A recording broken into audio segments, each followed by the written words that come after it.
Google Pixel Tablet is a mid-range tablet with mid-range specs, and they've approached the tablet market very differently to everyone else, and this has made for a new kind of tablet. And the way I see it, there are a few pros and cons.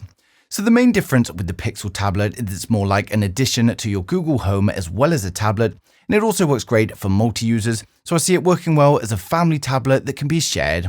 Now the tablet comes with the docking station, and it's also got built-in speakers. It holds the tablet to the dock magnetically, and it basically becomes a Nest Hub Max display. Now the speakers come out of the dock as soon as you connect it, and you get the usual Nest display on the screen, but you can now take the tablet off and use it wherever you want. Now when you've got it on the dock, it works the same as the Nest display and it can be assigned a room. It's exactly the same as any other smart home product. For playing music, it's pretty much the same as my Nest Hub in terms of volume and sound quality.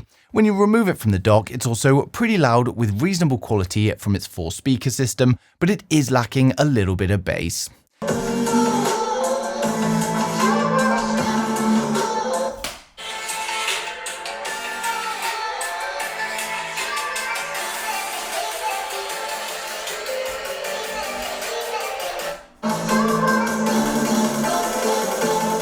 One of the best bits about the Pixel tablet is the software though, and as I said, you can have different profiles, so maybe you want one for home and then one for work, or if you've got a family of 4, you can all have your own profile.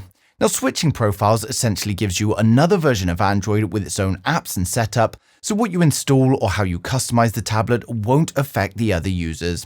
Now I think this is great if you've got a couple of kids and don't want them to have a tablet each, or just a tablet for you and your partner to share that's also a Google Home display when you're not using it. Now in terms of the rest of the software, I've always been a Pixel fan and Google haven't disappointed here. The initial desktop looks great with the Pixel look and feel to it. We've got the clock, the Google TV widget, as well as the icons and the search bar. We've also got something new with the Pixel taskbar, and if you're in an app like Google Chrome, you can just swipe it up from the bottom and you've now got the taskbar and you can see all of your apps and open them from here. Now this works much better than going through a list of all of your open apps, but that's also not so bad anymore either, with them split into 4 to fit more of them on the screen at once. We've also got a split screen mode so you can browse the web while checking your emails, and to be fair, this does work very well. And of course, we've got all of the other useful features like Magic Eraser and Photo and Blur.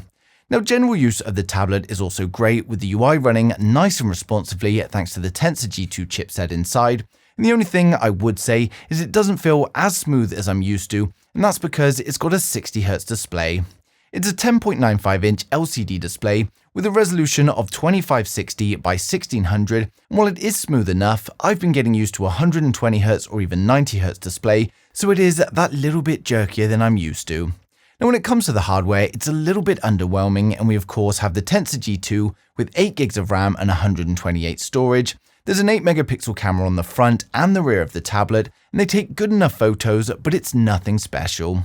Now as always, the Google camera software is incredible, so for an 8-megapixel camera, these are some great quality photos, and realistically, we don't want flagship level cameras on a tablet as it would just make it far too expensive, but this is the quality you can expect from the Pixel tablet's camera.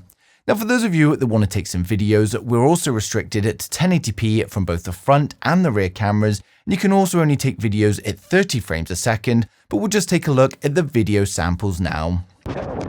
So this is a video from the front-facing camera on the Pixel tablet. One thing I noticed straight away is that I've got my arms at full length here, so you really do have to hold this away. It doesn't say the resolution of the tablet itself, so I'll check that on the computer and put it in the bottom left corner there, but the 8-megapixel camera, it does look okay. Again, the only thing for me is this zoom. You have to hold it quite far away. You do get a choice of 1.4 times zoom, back to 1, but that's a front-facing camera. So this is the video from the rear camera of the Pixel tablet. Again, it doesn't tell me the resolution it's taking it in, so I'm going to have to check on the computer. There is a lot of noise from the cars going by, so we'll see how that comes out. We'll also just do a slow pan.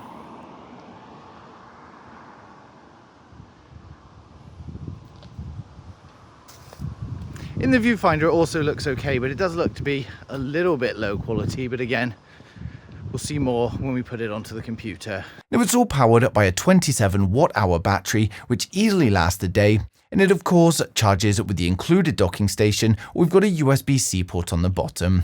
Now we've got a fingerprint scanner built into the power button, and this works well and it seems to work every time, but unfortunately there's no option for face unlock. We've got Wi-Fi 6 with dual band Wi-Fi, Bluetooth 5.2 and an ultra-wideband chip for things like nearby share. Interestingly, it's got Chromecast support, and with the Pixel tablet you can cast media to another display, but you can also use another device and cast media to the Pixel tablet. Now in terms of accessing your usual apps and socials, it works great. All of the apps have worked as expected, and you can use them in portrait or landscape mode, although most of the social apps are only really optimized for portrait. Now in portrait mode, it takes up the whole display and works great, and I actually really like it for scrolling through all my apps, but if we switch to landscape, we get the black bars on the side, so it's basically another portrait view. Now for media, it's great whether it's Prime Video, Netflix or YouTube, and I have to say the YouTube app performs incredibly well in both landscape and portrait modes. With the full speaker system and large display, media is just a pleasure to watch, and on the gaming front, it also works well. The Tensor G2 isn't up there with the top flagship chipsets, but it's still a perfectly capable chip that'll handle anything you throw at it. I've tried Asphalt 9, and as you can see here, it runs incredibly smoothly. It's a pleasure to use on such a large display. It looks great, it plays incredibly well, and there's no dropped frames. Now we also tried Call of Duty Mobile, and again you can see another great experience. The large display makes it much easier to play on, the game looks fantastic, the frame rate is smooth and steady, and there's no drop frames here either. Now for this gameplay on Call of Duty, I've got the graphic settings to very high, and the frame rate is also set to very high, and then the graphic style is set to realistic. Now one thing you can't do on a lot of games though is switch orientation while playing, so you can't be playing in landscape and then switch to portrait, and you'll end up with black bars and a smaller display. But there is an on-screen button to restart the app if you do want to change the orientation while playing. Now for those of you that care about the synthetic benchmarks, on Geekbench 6 we get a single core score of 1440, then a multi-core score of 3438, and then over on the wildlife benchmark we get an overall score of 6103 with an average frame rate of 36.5.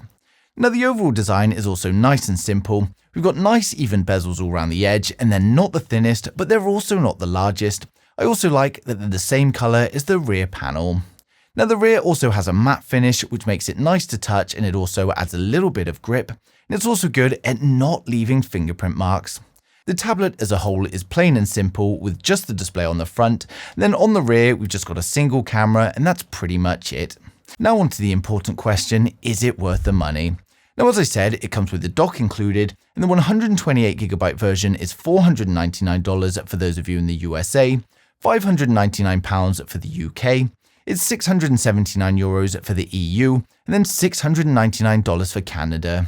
It's pretty much a mid-range tablet with mid-range specs, and there's nothing groundbreaking in terms of hardware, so it all comes down to the software and the feature set. Now, if you don't have a tablet in the household and want something that the family can share, then I'd say you would definitely get your money's worth and have a better experience sharing than you would with any other tablet. And also, if you're going to use the Google Home display and have it docked when you're not using it, then again, I'd say it's a yes. However, if you're after a tablet that's just going to be yours and you're probably going to be taking it out of the house with you more than using it at home, then you'd probably get a better experience out of something like the iPad or the Galaxy Tab. So in short, I'm saying it's great value for an indoor tablet that you're also going to use with your smart home and around the house. Otherwise, I would maybe consider something else. But I like the fact that we're seeing something a bit different, and it's Google's ownership of the software, the hardware, and the whole ecosystem that's allowing them to do this. Now we've also got a guaranteed 5 years of updates, and to be fair, Google have been very good with the updates in the recent years. But that's pretty much it from me today. As always though, if there's anything I've missed or you've got any questions at all, just leave them in the comments and I'll get back to you as soon as I can. But thanks for watching the video. If you liked it, smash a thumbs up. If you didn't, hit the thumbs down twice, and I'll see you guys in the next one.